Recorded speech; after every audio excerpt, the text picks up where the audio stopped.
بسم اللہ الرحمن الرحیم ایاک نعبد و ایاک نستعین۔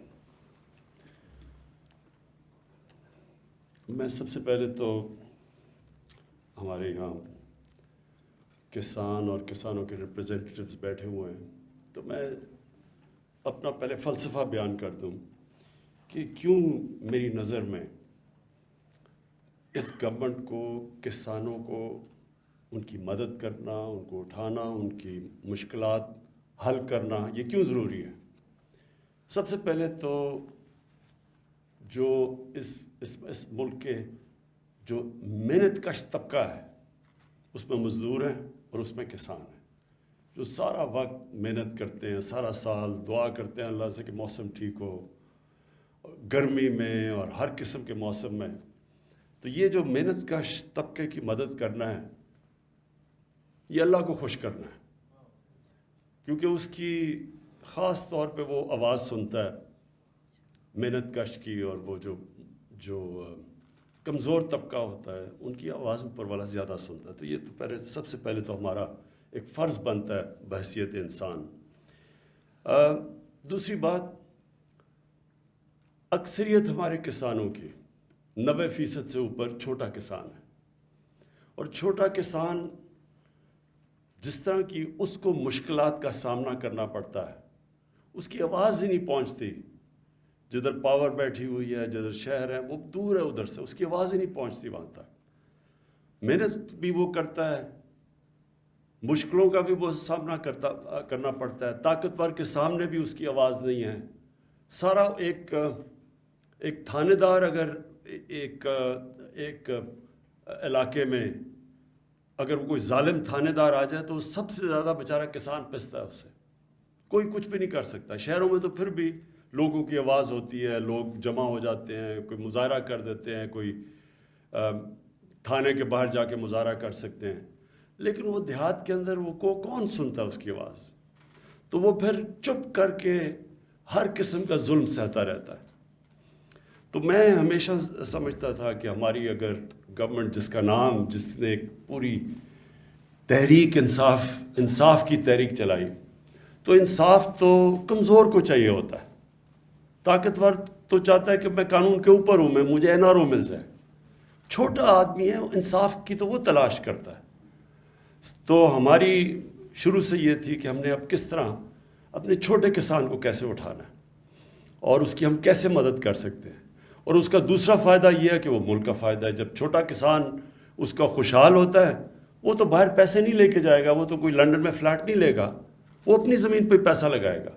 تو جتنا آپ اپنے کسان کو خوشحال کرتے جاتے ہیں، ملک کی خوشحالی بڑھتی جاتی ہے۔ اور جو چھوٹا کسان ہے زیادہ ضرورت اس کی مدد کرنے کی اس لیے ہے کہ ساری ریسرچ یہ بتاتی ہے کہ وہ جب چیز مارکیٹ میں لینے جاتا ہے اپنی انپوٹ، وہ زیادہ مہنگی ملتی ہے اس کو بنسبت بڑے کسان کی، اور وہ جب بیچنے جاتا ہے تو وہ زیادہ سستی بیچتا ہے بنسبت بڑے کسان کی، جو کہ سٹور بھی کر سکتا ہے، جس کے پاس بارگیننگ پاور بھی ہے، جس کے پاس پیسہ بھی ہے، جس کے پاس کریڈٹ بھی ہے۔ وہ جو کریڈٹ بھی لینے جاتا ہے، جب وہ جو قرضہ لینے جاتا ہے چھوٹا کسان، اس کو جس طرح بھی بتایا کہ اس کو بہت سود دینا پڑتا ہے اس کے اوپر، تو وہ ہر طرح وہ مار کھاتا ہے۔ محنت بھی وہ کرتا ہے، سب سے زیادہ مشکلات کا بھی اس کو سامنا کرنا پڑتا ہے۔ تو اس لیے میری کوشش تھی کہ ہم اس کی مسلسل مدد کرتے جائیں۔ شروع میں ہمارے لیے کافی چیزوں کا اور سامنا کرنا پڑا، لیکن ہم نے اپنے پلانز بنائے ہوئے تھے کہ ہم کس طرح اپنے چھوٹے کسان کو اٹھائیں۔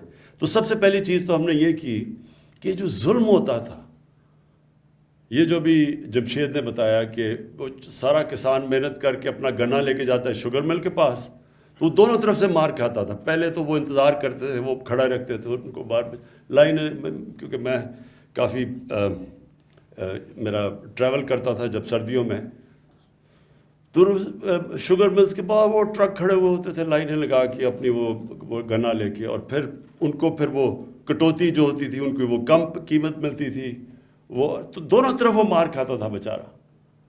تو تب سے میں نے سوچا کہ جب ہماری باری ہے ہم نے سب سے پہلے قیمت پوری دلوانی ہے اپنے کسان کو، اور اس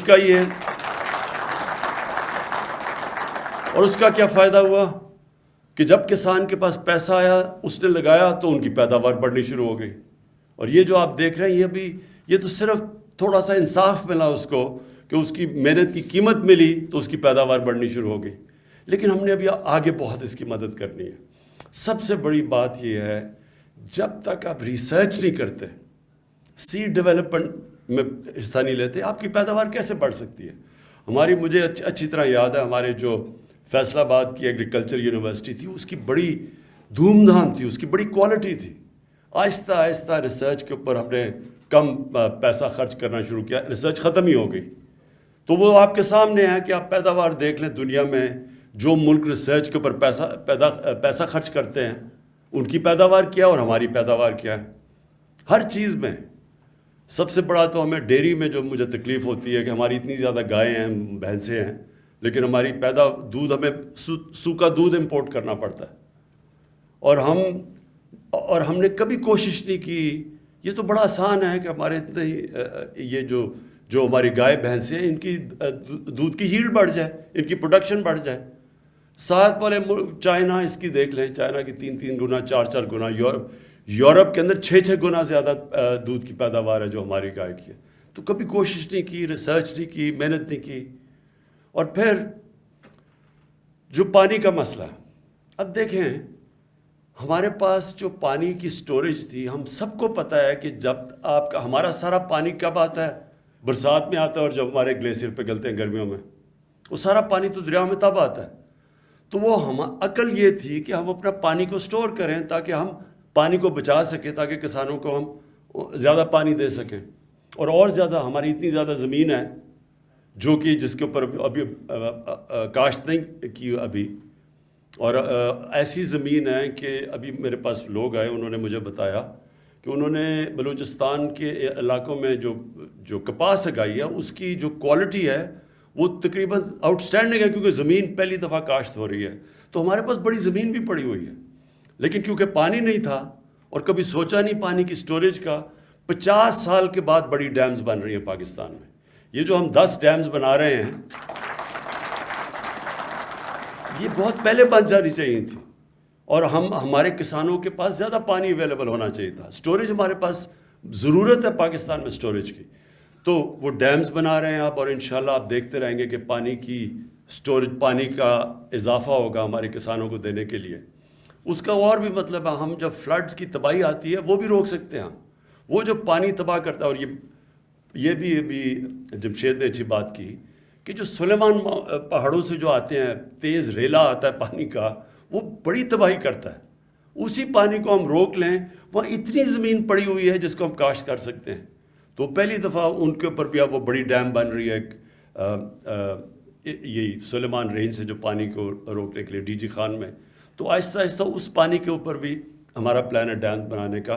پھر ادھر بھی کرم کے اوپر جو گوملزم ڈیم بن رہی ہے, تو اور بن گئی ہے وہ, اس کی صرف اب ہاں 3 اور ان کی پھر وہ جو کمانڈ ایریاز بڑھا رہے ہیں. سو پانی سب سے پہلی چیز کسان کی مدد کرنا, اس کی ہر طرح مدد کرنا, اس کو کریڈٹ دینا. یہ جو, اور انشاءاللہ یہ کسان کارڈ یہ لے کے ہی ہم اس لیے آئے ہیں چھوٹے کسان کے لیے کہ اس کو ہر طرح ہم اس کو ڈائریکٹ سبسڈی جائے. ایک تو اس کو انڈائریکٹ سبسڈی آتی تھی ہر چیز, وہ اسکریچ کارڈ اس میں 2 نمبری چلتی تھی. اب وہ ڈائریکٹ سبسڈی کسان کارڈ سے ڈائریکٹلی چھوٹے کسان کے پاس پیسہ آئے گا. کھادوں کے لیے اگر ہم نے سبسڈائز کرنا ہے اس کو, اگر ہم نے کیڑے مارنے والی دوائیوں کو سبسڈائز کرنا ہے, یا کوئی آفت آ گئی اس کو اس کی مدد کرنی ہے, تب ڈائریکٹ کارڈ کے اوپر پیسہ آئے گا. اور پھر یہ جو بڑی اچھی چیز یہ انشاءاللہ یہ کیچ آن کر جائے, انشورنس. ہر دنیا میں کسانوں کو انشورنس ملتی ہے. اس سے جو دوسرا فائدہ یہ ہے کہ پھر بینکس پیسے دے دیتے ہیں. جب بینکوں کو پتہ چلے گا کہ کسان کی اتنی اس کی انشور ہو جائے گی اس کی فصل, تو ان کو پتہ ہوگا کہ اگر نہیں ہوگی تو چلے انشورنس کمپنی پیسے دے گی, تو اس کے پاس پیسے کریڈٹ دے گی جو بینک سے اب نہیں دیتے, خاص طور پہ چھوٹے کسانوں کو. تو یہ انشورنس, اور یہ ہم صحت کارڈ میں جو لے کے آئے ہیں پہلی دفعہ پاکستان کی تاریخ میں, ہیلتھ انشورنس, کہ ہر خاندان کے پاس 10 لاکھ روپے ہر پنجاب میں اور پختونخوا میں اور انشاءاللہ گلگت بلتستان میں اور آزاد کشمیر میں جدھر ہماری گورنمنٹس ہیں وہاں ہر خاندان کے پاس ایک کارڈ آئے گا، ہیلتھ کارڈ. 10 لاکھ روپے تک کسی ہسپتال میں وہ جا کے اپنا علاج کروا سکتے ہیں. اور یہ بھی میں سمجھتا ہوں کہ چھوٹے کسان کے لیے بہت بڑی چیز ہے. میں نے بڑی بڑی کہانیاں سنی ہیں. ایک چھوٹا کسان ہوتا ہے، ایک گھر میں بیماری آتی ہے، وہ سارا خاندانی مقروض ہو جاتا ہے. ایک بیماری ایک خاندان کو مقروض کر دیتی ہے. تو یہ انشاءاللہ یہ بھی ہمارے جو چھوٹا کسان ہے اس کو مدد کرے گی. اس کے بعد ہماری جو کوشش ہے کہ ہم اب اپنی پیداوار بڑھائیں، ایریاز بڑھائیں. دیکھیں یہ جو بھی بتایا کہ ہمارا امپورٹ کا بل 53% زیادہ بڑھا ایک سال میں. یعنی جو ہم امپورٹ کرتے تھے ایک سال کے اندر 53% اس کا بڑھ گیا. تو یہ جو روپے پہ پریشر پڑا ہوا اور یہ عارضی ہے، انشاءاللہ یہ ہمارے پاس یہ تھوڑا سا جو ویو آئے جائے گا تو پھر کنٹرول ہو جائے گا. لیکن سارا پریشر پڑا ہے اس لیے کہ گندم ہم نے 40 لاکھ ٹن امپورٹ کی، ہم نے چینی امپورٹ کی، دالیں امپورٹ کی، اور وہ جو تقریباً دگنا ہو گیا جو کہ پام آئل ہے، جو کہ گھی پاکستان میں جو باہر سے امپورٹ کرتے ہیں. تو جتنی چیزیں، اور یہ پھر ڈی اے پی یہ امپورٹ کرتے ہیں، اس کی بھی تقریباً دگنے سے بھی زیادہ اس کی قیمت ہو گئی. تو یہ اتنی جو باہر سے مہنگائی امپورٹ کرتے ہیں پاکستان میں، اس کے لیے اب ہم پوری کوشش کر رہے ہیں کہ ساری چیزیں یہاں بنائیں. سویا بین کے اوپر ہم نے پورا ایکسپیریمنٹ شروع کر دیا کہ وہ بن سکتی ہے. اولیو آئل کی اولیو آئل نہیں، جو زیتون کی جو کلٹیویشن ہوئی ہے، یہ بھی ایک پاکستان میں انقلاب آ رہا ہے کہ پختونخوا میں خاص طور پہ تو اتنا زیادہ زیتون کا درخت لگے ہیں کہ انشاءاللہ پاکستان ایکسپورٹ کرے گا آگے جا کے. تو اب ہم نے پوری کوشش یہ کرنی ہے کہ جو باہر سے ہم منگواتے ہیں وہ ہمارے میں اللہ نے سب کچھ دیا اس ملک میں. صرف ہم نے اپنا ذہن لگانا ہے، ریسرچ کرنی ہے، نئی ٹیکنیکس ڈیولپ کرنی ہے، کسان کی مدد کرنی ہے، کسان کو نئی ٹیکنیکس دلوانی ہے. اور اس کے لیے بھی ہمارا پورا پروگرام ہے، ایک جا کے کسانوں کی ٹریننگ کریں، ان کو نئی نئی چیزیں بتائیں. چائنا سے ہم نے جو سی پیک کے اندر ہم نے اب زراعت کو شامل کر دیا ہے. تو چائنا سے جو اب ہم پوری ان کی مدد دے رہے ہیں، کیونکہ انہوں نے بڑا ریسرچ کیا، ان کی پیداوار ہمارے سے بہت زیادہ ہے. انہوں نے بلکہ یہ بھی اب ریگستان کے اندر انہوں نے فصلیں اگائی ہیں اور ٹیکنیک سے. اور جو ابھی جمشید نے بتایا کہ یہ جو کھارا پانی ہے، یہ جدھر کئی علاقوں میں جدھر پانی ہمارا نمکین ہے، یا وہ جدھر وہ کیا کہتے ہیں اس کو،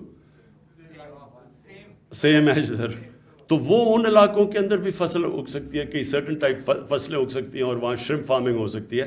تو یہ ہم ساری اب اپنا ذہن استعمال کرنا ہے جو ابھی تک ہم نے کیا ہی نہیں ہے. ہم نے ایسے ہی چلتے گئے ہیں، جو موہنجو دارو کے دنوں سے جو آ رہی ہے اسی طرح کی پریکٹسز چلتی آ رہی ہے پاکستان میں. اب ہم نے ماڈرن ٹیکنیکس لے کے آنی ہے، صحیح استعمال کرنا ہے پانی کے ریزروائرز بڑھانا ہے، ریسرچ، اور انشاءاللہ اپنے لوگوں کو بھی بتانا ہے کہ کس طرح کی کیش کراپس اگ سکتی ہیں. مثلا زیتون میں شروع ہو گئے، زیتون کا تو میں نے آپ کو بتا دیا. پھر ایک جو سبزیوں میں جو سب سے مہنگی اور جو نیوٹریشس سبزی ہے اس کو کہتے ہیں ایووکاڈو. وہ ایک ایووکاڈو کو 600-700 روپے کا بکتا ہے یہاں. تو وہ سوچ لیں کہ وہ 4-5 سال میں وہ پورے وہ دینا شروع کر دیتا ہے پھل، وہ جو اس کا پودا ہے. تو یہ تو سارا علاقہ ہمارے بہت زیادہ علاقے ہیں ایووکاڈو کے لیے، ہم نے کبھی سوچا بھی نہیں اس کا. تو اور تو میرا مطلب یہ نئی چیزیں لے کے آنی ہے. جس طرح ہماری آبادی بڑھ رہی ہے، اور ہماری آبادی اب یہ سوچ لینا کہ 4 کروڑ تھی 1947 میں، اور آج پہنچ گئی ہے 22 کروڑ پہ. تو جس طرح ہماری آبادی بڑھ رہی ہے اسی طرح ہمیں اپنا ذہن استعمال کر کے اپنی پیداوار بھی بڑھانی ہے. اور اس کے لیے کسانوں کی سب سے زیادہ ہم نے مدد کرنی ہے. یہ جو پورٹل آج میں لانچ کر رہا ہوں، جو کیا لانچ آج، اس کا صرف مقصد اب یہ ہے کہ جس کی آواز نہیں ہے، جو چھوٹا کسان ہے جس کی آواز نہیں ہے، اس کو آواز ملے، اس کو مسلسل کیا